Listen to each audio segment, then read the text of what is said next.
Friends आपण समस्त स्वागत करुच्ची आपण निजर YouTube channel LP coaching centre को देखो फ्रेंड्स आज आउ एक नया विषय जे वेद उपवेद उपनिषेद एवं शास्त्र प्रकार भेद आप जानवे भिडियोटी को प्रथम शेष जाए देखु भल लगे निश्चय लाइक करेंगे एवं आहरी भल लगे सांग मान सहित शेयर करेंगे एवं चैनल को नुआ आसते सब्सक्राइब करेंगे सब्सक्राइब करने को जमार भूलें एवं पाखे थिबा बेल बटन टी को निश्चय घंटी टी को दाबीदेवे। ओके तेज आरंभ करवा भिडियोटी देखो वेद चारि प्रकार मार्किंग कर दूसरे आपको ऋग्वेद यजुर्वेद सामवेद अथर्ववेद 4 टाइप्स।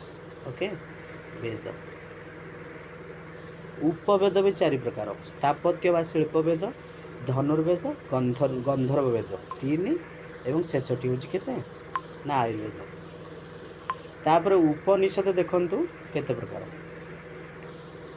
उपनिषद आसीगला आपणकर ईश उपनिषद केन उपनिषद जोटा आमर शंकराचार्य कहते कट उपनिषद प्रश्न उपनिषद मुंडुक उपनिषद मांडुक्य उपनिषद एवं साथ रे होची आमर तैत्रीय उपनिषद। ओके 12टी टोटाल अछि है एतरीय उपनिषद छंदोग्य उपनिषद कौशिक उपनिषद बृहदारण्यक उपनिषद श्वेतांबर उपनिषद एम टोटाल हला केतोटी 12टी उपनिषद बुझिलाटी उपनिषद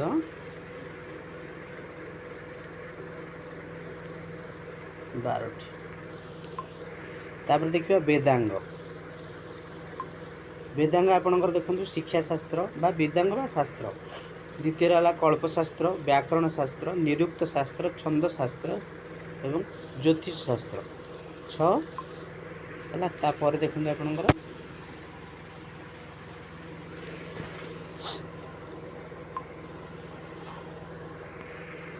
तापर आपणकर कहीदे मु किस आसो न्यायशास्त्र वैशेषिक शास्त्र सांख्य शास्त्र योगशास्त्र और वेदांत शास्त्र बुझेगा ये 6टी से 6 टोटाल 12टा शास्त्र।